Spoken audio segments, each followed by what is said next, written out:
In NLP, one of the patterns that's probably talked about more than anything else is the swish pattern. And the swish pattern is great for replacing one negative visual image with a positive image. One of the things I used to do in therapy when I was doing psychotherapy with clients is, let's say I had somebody who was always depressed. I'd have them actually draw with markers a happy picture. And I'd say, anytime you're depressed, take that picture out and look at it. Okay? And that was a way of changing the mental channel or the mental picture. A lot of people have intrusive visual images. They catastrophize and they see negativity or unhealthy things or irritating or bothersome things, or they see problems. They see mental pictures that are essentially distressing to them. In fact, for the client with PTSD, post-traumatic stress disorder, this is common. Their visual imagery can keep them from even being able to function. So the swish pattern is a great way to essentially change our mental picture, to change our mental channel. So I want you to think of either a pattern or behavior or something that you experienced that you would associate with being negative. Something that perhaps is distressing to you, a mental image that makes you uncomfortable or unhappy. Can you think of something? Yes. Okay. And you experience this frequently or not very frequently or? Reasonably frequently, actually. Okay, all right. And what I'd like you to do is I'd like you to go ahead and close your eyes. And with your eyes closed, I want you to imagine an image that's the opposite of that negative pattern. I want you to think of 180 degrees different.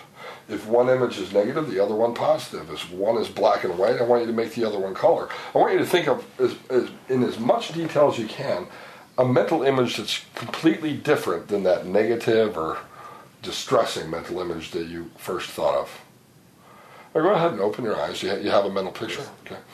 And I want you to think, what triggers that negative mental image? When do you experience it? Is it an action, an emotion, a place? It's an emotion. It's an emotion? Okay. Confusion. So when you feel confusion, your mind instantly creates that negative picture. Yes. Not always, but sometimes. Almost always. Almost always, okay. Now you found a replacement image, though. You were able to create in your mind the antithesis of that. What I'd like you to do is go ahead and close your eyes again. And I want you, with your right hand, I want you to point to the lower left-hand corner of your field of vision. And I want you to imagine that your field of vision, though, is filled with that negative image.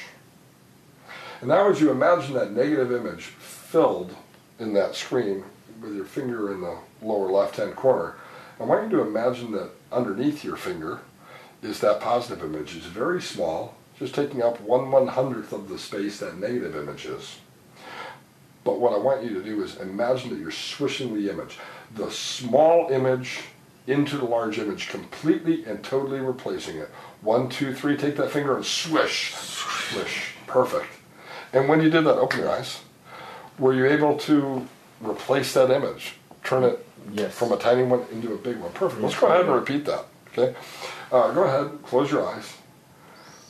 Imagine that large negative image. Okay? Put your finger in the lower left-hand corner. Put that positive image just the size of a postage stamp in that corner. And 1, 2, 3, swish all the way around, replacing that small image with the large image. Dissolve the swish, let your hand relax, and open your eyes. Kind of a cool feeling, huh? It was. Well, let's try one more time, because repeating it is the essence of learning, but we're going to do it in a different way. Okay, go ahead, close your eyes. See the entire negative picture. It may even be more difficult to do that. Place your finger in the lower left-hand corner with that positive image the size of a postage stamp. And imagine that feeling. And as you imagine that feeling of confusion, I want you to swish that small image into the large image. 1, 2, 3, confusion. Swish. Swish. Do you see that large image, the positive image? Mm-hmm. Where's the negative image? It's gone. It's gone. Open your eyes. Taking a deep breath. Yeah. And the idea here is to replace that lifelong learned pattern of subconsciously associating the negative image with confusion by replacing it with a positive image. Over the next couple of days, when you find yourself confused in any situation, test it and see what happens. If the negative image comes back, swish it. It's kind of a cool way of actually changing our mental pictures.